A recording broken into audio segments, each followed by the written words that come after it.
The internet, hey, it's here. Everybody uses it, or can everybody use it? Well, it takes us to this week's case. It involves a real man, Lester Peckington. Lester is from Durham, North Carolina. Well, he was a convicted sex offender. And as a convicted sex offender, North Carolina had passed a law that said sex offenders cannot use social media, can't use the internet. As a result of that, Lester, was prevented from using the internet. And he said, that's wrong, I should have the ability to use the internet, and he sued in federal court and contended that he had a First Amendment right, free speech, to use the internet. Well, Lester isn't alone in this. There are a number of people who have been found as sex offenders and have been registered sex offenders and cannot use the internet if they're living in Indiana, Michigan, and a number of other states. At least they weren't able to use the internet until some of them sued, saying, hey, I should have a right to use the internet. Now, some of the arguments against having a ban on sex offenders using the internet. First of all, we've got the argument of free speech, First Amendment protections. Interestingly enough, a number of these people who were sex offenders were in prison or had served their time and been released and registered as sex offender after the law in their state was passed that said that they could not use the internet. These individuals are arguing that these laws are unconstitutional because they are referred to as ex post facto laws. What does that mean? That means that the law was passed after they were convicted of a crime and now is punishing them for something that they did before the law was passed.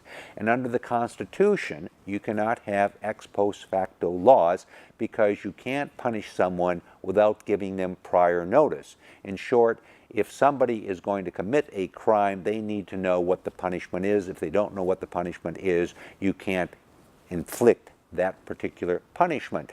And in this instance, the argument is these guys didn't know at the time that they were convicted as sex offenders that they weren't going to be able to use the internet because the law was passed after they were convicted. Well, on a number of these arguments, these cases are going forward in the federal district court system.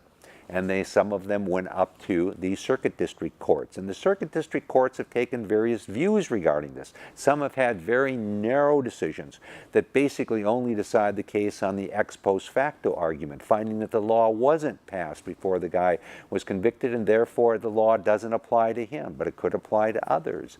So as a result of all of these arguments and as a result of some varying decisions, this case is going up to, Lester's case is going up to the U.S. Supreme Court. So the U.S. Supreme Court will now consider arguments as to whether registered sex offenders cannot use the internet. And the arguments in favor of their using the internet is that they have a right to free speech, and then of course there are these ex post facto arguments that are being made. But on the other side is the argument that, wait a second, the internet is still somewhat of a Wild West, and you've got kids up there using the internet, people under 17, under 18 years of age, and individuals who could be approached by sexual predators and could become subject to their various entreaties to engage in sexual activity. And we got to protect the kids. That's why you can't have these guys on social media, is the argument.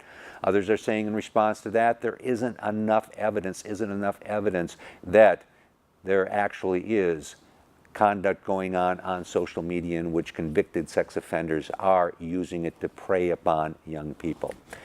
Okay, wanted to bring you this case so that you understand what these arguments are when this case goes to the U.S. Supreme Court, because in all probability, some of the people who will be commenting on this will just give you a short explanation that won't fully inform you. Hopefully this will give you a little better idea about what this case is going to be all about. My name's David Allen.